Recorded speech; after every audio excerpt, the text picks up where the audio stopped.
morning. Gary, do you want to start us off? Eddie, by your own admission last year, England got caught with their pants down. How ready are you for what awaits at Twickenham on Saturday? Well, it's the last game of the Six Nations. Exciting game for everyone involved in the Six Nations. Great finale to the tournament. We've had a really good preparation. I think we're ready to go. He was man of the match last week, but no Joe Falconer-Singer even in the matchday squad this week. Why not? He's a good young player and we're looking after him. And he's going to feature very strongly in our plans for the future, but we just feel this week that Jack Noel's our best player in that position, and we feel Benny Teo can do some good work for us off the bench, and so Joe becomes our 24th man. But he's a young player and we don't need to rush him. We need to bring him through carefully. He's got a long career ahead of him.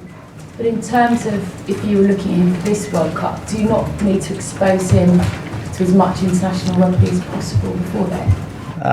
Well, we've got a plan in place for him. We've got a good plan in place for him. He'll be ready by the World Cup.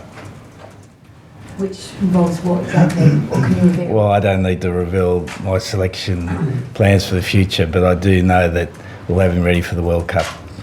Is it a case, I mean, obviously physically he's certainly pretty, where he needs to be, isn't he? But what is it? Is it about game management? Is it about him mentally? Well, he'll get too caught up in hype? Yeah, just he's a young player and you need to bring young players through carefully. I've had a reasonable experience in doing this, and sometimes you let them go and sometimes you've got to pull them back a bit. And we just feel it's right for him this week not to be involved in the match day squad, but he'll still learn from being around the squad, and he'll feature heavily in our warm-up games for the World Cup. You saw Manny yesterday, huge smile on his face. I bet you were pretty pleased to hear that news as well, that he's staying at Leicester, weren't you? Well, we're only worried about the Scotland game, so he was always available for the Scotland game. He wasn't going anywhere in the short term, so if his future's looked after, we're really happy for him. It's kind of handy to have at a World Cup though, isn't it? But we're more thinking about the Scotland game. In terms of what he did last week then, and bearing in mind that you might be able to mould him a little bit going forwards, how much better as a player do you think he can be? Is there more improvements he can make? 100%. Yeah. Where do you think those improvements can come from? Just come from his speed, his power, his timing, his running lines, and he'll be a handful for Scotland this weekend. He'll be a real handful for them. And you've gone with him and Henry Slade again. Why revert back? What's the thinking behind that centre partnership? What do you want to see from them that maybe you didn't see last week? Well, I think every week we pick the best 23 for the game, and for this week the best 23 involves Henry and Manu starting at centres. Last week the best 23 involved Ben and Manu. So horses for courses. Scotland tend to pass the ball a lot more, and we feel that Slade's defensive qualities will suit the game really well. And a word on Ben Youngs, the man that you eventually gave cheekbones to. Big achievement for him, isn't it? Yeah, no, really good, great achievement for him. But I know the most important thing for him is to win on Saturday, and he's prepared really well this week, and he's ready to go. And in terms of keeping up with the other game, what will you do? I was speaking to Johnny May yesterday. He says, his phone's on air flight mode, but he said a lot of you and a lot of the players will be kind of looking at phones, listening, working out what's happening in Cardiff. Yeah, we don't have any plan. We don't need to have a plan because all we're worried about is ourselves. The only thing we can control, regardless of the result, is how well we play, and it's our last game of the Six Nations, our last game in front of our home crowd, and we want to put on a good performance, and we're focused on that. If Wales win, so be it. If Ireland wins, so be it. We're ready to play well ourselves. Eddie, Mark Wilson and Ben Moon is the other two changes back into the team. How pleased are you with what you saw off the bench from them last time and now reverting back to starters as they also had against Wales? Yeah, it's just a change of order, mate. Genge did well for us last week. Shields did well for us last week. We just feel for this week that Benny and Mark Wilson can start for us and do a great job, and then Ellis and Shields can finish for us and do a great job. Now, new man in your 23 is Ben Spencer. We, I guess, knew that from the week. Tell me a bit about Ben and how he's impressed you. You've obviously looked at him before in wider training squads. Yeah, well, we took him to South Africa. So he's involved in that tour, so we've been keeping an eye on him. unfortunate for Dan Robson that he's not well enough to play, and so Ben Spencer gets this opportunity. Just back to Ben Youngs for a second with the achievement of becoming England's most capped scrum half. What's impressed you most? Is it of late maybe his fitness and the fact he can go deeper and deeper into games? Or? Well, he's a good player. You know, he's got a good solid pass, he's got a good kicking game, he can be an aggressive defender, and all those qualities are going to be important on Saturday for us. And back to Scotland for a second, the ruck 12 months ago was possibly a troublesome area. Your ruck stats for this Six Nations are outstanding. How pleased are you with that improvement? Well, we're more worried about Saturday, but we know that Scotland go hard at the breakdown. We've got a New Zealand referee who tends to referee the breakdown a bit differently, so we'll just need to be at our very best in that area. And lowest versus highest penalty count in the Championship as well. How pleased are you with the discipline on the whole that your team has shown in the Championship? Well, I think we're going in the right direction, but that's a constant work on, and it's a dynamic situation in the team, and it usually relates to the pressure that the opposition put on you rather than your own frailties. So we want to be in a position on Saturday where we're putting the pressure on Scotland, forcing penalties from them. Oh, in the Calcutta Cup's always a huge fixture. Obviously 2 years ago was a big win. Last year very different. How motivated and excited are the troops? Oh yeah, excited as we have been for every game that's in front of us. We prepared well so far this week, and we've just got to make sure that we keep building it up till Saturday. Finn Russell back for the last couple of games after concussion. What's your take on another excellent fly half? Yeah, no, very good player. Makes a lot of things tick for them. He's pivotal in the way that they play, and he can obviously make stuff happen out of nothing. So we're going to have to be on our toes against him. Does Manu offer more of a threat at 12 or 13? How do you get that balance right, get the best out of him in whatever midfield selection you're looking at? Asking 10. Well, both of you really, because I'll let the 10 answer. It's interchangeable anyway. It's not really a dead set. The only real bit it's set in stone a little bit is in defence.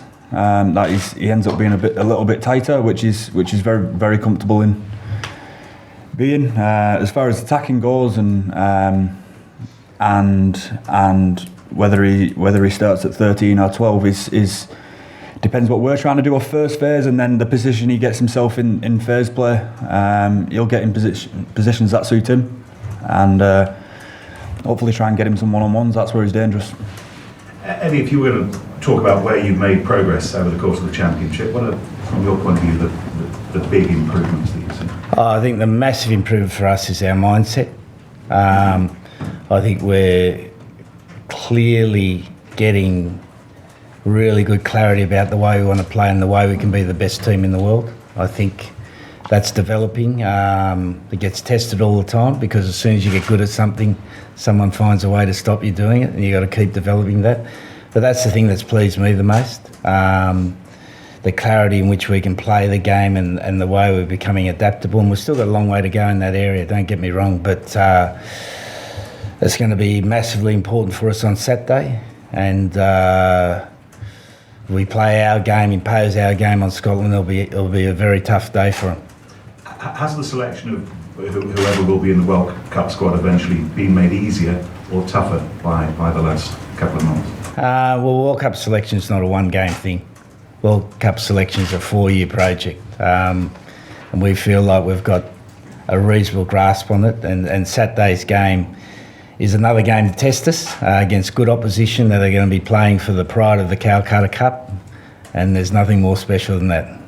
Is this your last Six Nations selection? Well, it's not for me to decide. Other people decide that. What do you think? I've got no idea, mate.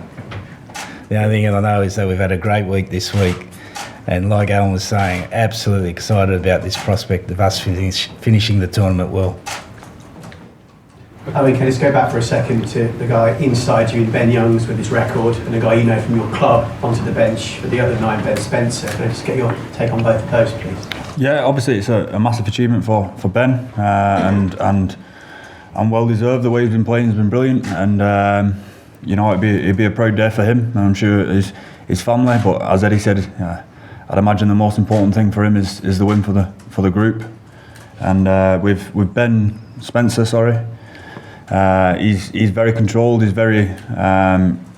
a pretty relaxed person. He's very calm. Brilliant basics, and also gets on the end of a fair few tries as well. So he follows up play brilliantly. So I'm sure he'll be looking to bring his own natural game to what we do here. Okay, thank you very much. Thank you.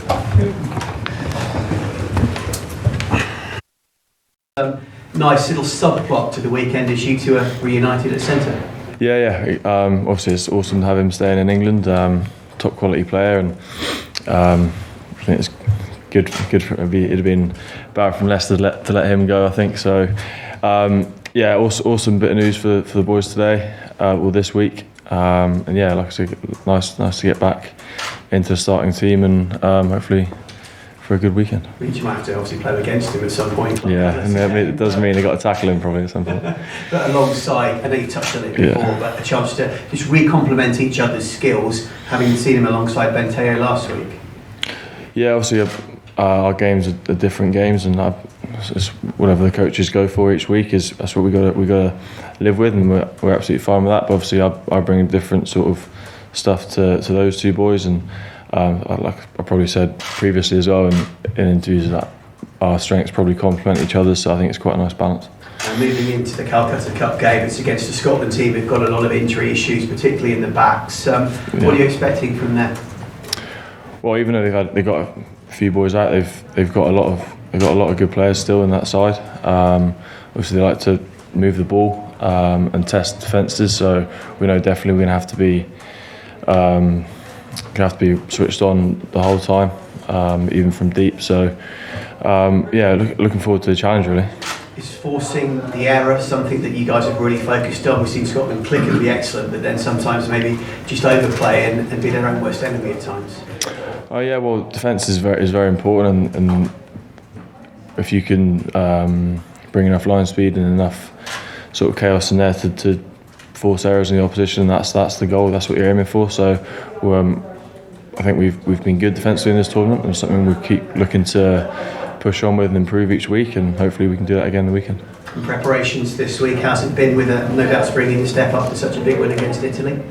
Yeah, preps this week's been really good. Obviously it's the last week in camp, and boys have been going hard. Obviously we got one more game this weekend, and we're just, like I said earlier, just really looking forward now to getting out and put all the training into practice. I don't know what the phrase is. And will you be keep an eye on the other match as it goes kind of guy, or will you be more of an airplane mode on your phone and focus on what England can do at 5 o'clock? Yeah, I don't really tend to look at the other ones before. Obviously we can't really because we'll be warming up.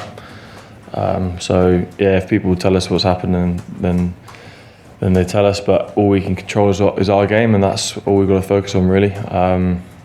Whatever happens, the other ones happens, and we just got to do as well as we can at 5 o'clock.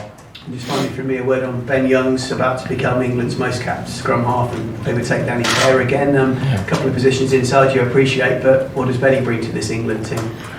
Oh, obviously, you say he's becoming the most capped scrum half. Obviously, a wealth of experience he brings, and he's a real leader amongst the boys. Obviously, you see the things he does really well on the pitch with his actions, but probably things people don't see is the way he is a leader amongst the squad, and that's something that I've always looked up to him for. And obviously, a few years ago, when I came into the squad, he was one of those guys as well who was very helpful in terms of getting into the squad. I know other people that have come in since then have probably felt the same, and he's just a real good guy to have around. England obviously had great success against Italy last weekend. Yeah. For the team, do you gain anything from winning games so comfortably like that? Obviously, you get a bit of confidence, I think. I think we just focus week by week, and we take it as it comes. Obviously, we had a disappointing result in Cardiff a couple of weeks ago, but we've put that behind us now, and we focused on Italy last week. We've put that behind us again. Doesn't really make too much of a difference coming forward into this week.